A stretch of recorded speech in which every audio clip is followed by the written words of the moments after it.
श्री शिवाय नमस्तुभ्यम। हर हर महादेव। तो कैसे हैं आप सब? आशा करती हूँ बहुत अच्छे होंगे। तो चलिए हम लोग जितिया व्रत की कथा सुनते हैं, जिसमें भगवान जीमूत वाहन और कृष्ण जी की कथा है। आश्विन मास के कृष्ण पक्ष की अष्टमी को जितिया व्रत किया जाता है। इस दिन सुबह स्नान कर स्वच्छ वस्त्र धारण करें। शाम को पूजा के बाद व्रत की कथा पढ़ी या सुनी जाती है। बहुत समय पहले की बात है कि गंधर्वों के एक राजकुमार हुआ करते थे, जिनका नाम था जीमूत वाहन। बहुत ही पवित्र आत्मा, दयालु और हमेशा परोपकार में लगे रहने वाले जीमूत वाहन को राजपाट से बिल्कुल भी लगाव ना था। लेकिन पिता कब तक संभालते। वानप्रस्थान लेने के पश्चात वे सब कुछ जीमूत वाहन को सौंपकर चलने लगे। लेकिन जीमूत वाहन ने तुरंत अपनी तमाम जिम्मेदारियां अपने भाइयों को सौंपते हुए स्वयं वन में रहकर पिता की सेवा करने का मन बना लिया। अब एक दिन वन में भ्रमण करते करते जीमूत वाहन काफ़ी दूर निकल आए।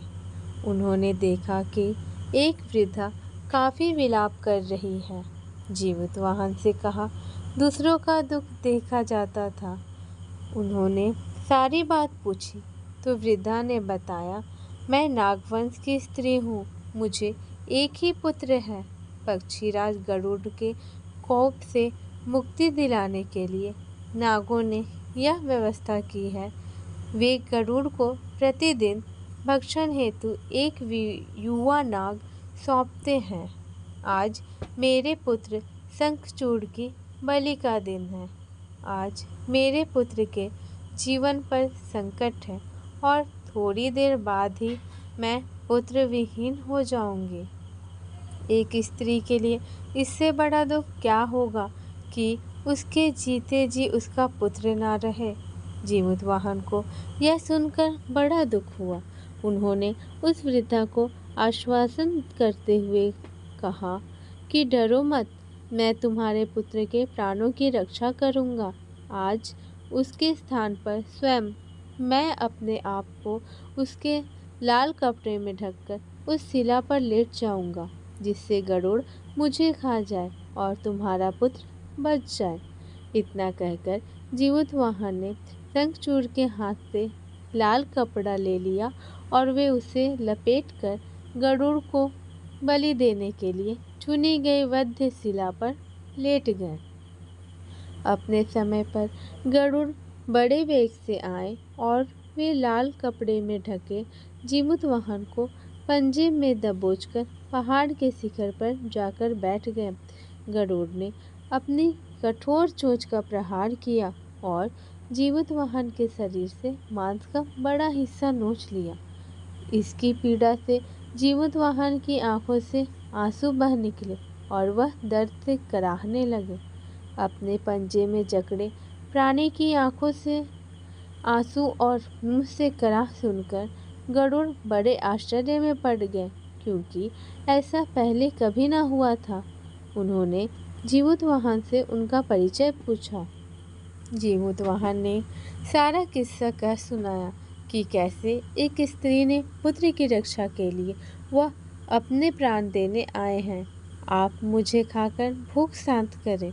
गरुड़ उनकी बहादुरी और दूसरों की प्राण रक्षा के लिए स्वयं का बलिदान देने की हिम्मत से बहुत प्रभावित हुए। उन्हें स्वयं पर पछतावा होने लगा। वह सोचने लगे कि एक यह मनुष्य है जो दूसरों के पुत्र की रक्षा के लिए स्वयं की बलि दे रहा है, और एक मैं हूँ जो देवों के रक्षण में हूँ, फिर भी दूसरों की संतान की बलि ले रहा हूँ। उन्होंने जीमूत वाहन को मुक्त कर दिया।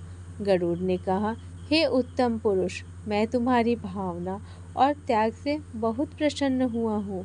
मैंने तुम्हारे शरीर पर जो घाव किए हैं उसे ठीक कर देता हूँ। तुम अपनी प्रसन्नता के लिए मुझसे कोई वरदान मांग लो। राजा जीवुतवाहन ने कहा कि हे पक्षीराज, आप तो सर्वसमर्थ हैं। अगर आप प्रसन्न हैं और वरदान देना चाहते हैं तो आप सर्पों को अपना आहार बनाना छोड़ दें। आपने अब तक जितने भी प्राण लिए हैं उन्हें जीवन प्रदान करें। गरुड़ ने सबको जीवन दान दे दिया और नागों की बलि ना लेने का वरदान भी दिया। इस प्रकार जीवुतवाहन के साहस से नाग जाति की रक्षा हुई। गरुड़ ने कहा, तुम्हारी जैसी इच्छा वैसा ही होगा। हे राजा, जो स्त्री तुम्हारे इस बलिदान की कथा सुनेगी और विधि पूर्वक व्रत का पालन करेगी, उसकी संतान मृत्यु के मुख से भी निकल आएगी।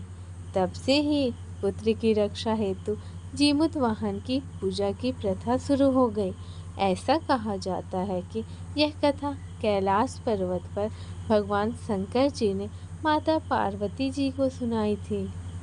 जीवित पुत्रिका के दिन भगवान श्री गणेश, माता पार्वती और शिव जी की पूजा एवं ध्यान के बाद इस व्रत कथा को सुननी चाहिए।